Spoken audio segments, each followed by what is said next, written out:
I heard on Portchester Cable the other night, Mr. Maloro was very upset. Called me Mr. Revaluation. You know, because his assessment in Rye Brook, which now was at 420, almost 500,000, I believe we checked, 425, now was at 225. So to Mr. Maloro, he'd been getting a break on Joe Carvin, and on who else? Mr. Abel, and on Mr. Panicia. And I'm looking at the other people who live in Rye Brook, getting a tax break on that. You mean I should not get a veterans exemption? So if you understand what I'm saying to you, in other words, he was, until revaluation was conducted, he was really paying not his fair share of taxes.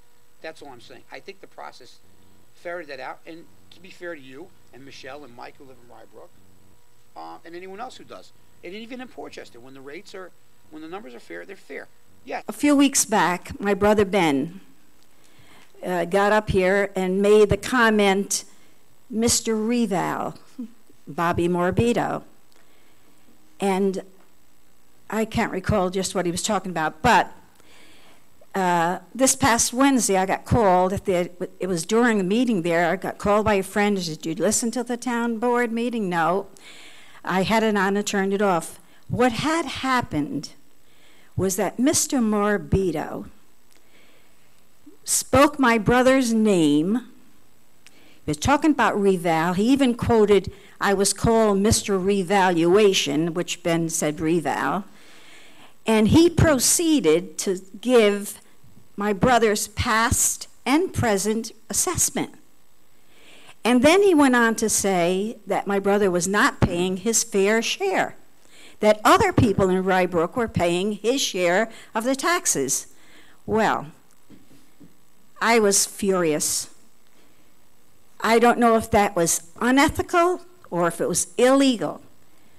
But I did write an article which is going to go into our good Westmore News this week and in the Journal News, signaling him out. He spoke my brother's name, so I have the right, and I hate to name names, but for the supervisor of the town of Rye to go through the trouble of looking up my brother's assessment and then announce it at a public meeting so everybody can hear it.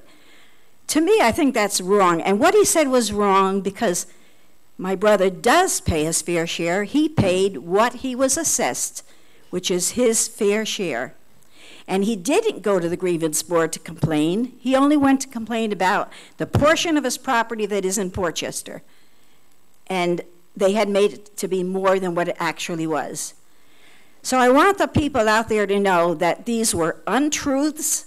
I think it was a low blow, something that was, to me, very unethical, and maybe even defamation of character, because they weren't truths.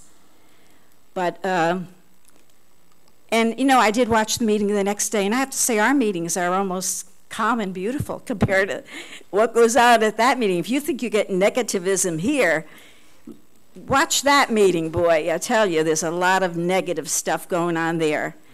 But I'm using this, and I hope you don't use it, because it did start here with my brother Ben calling him Mr. Reval. And I think it was a terrible, terrible thing.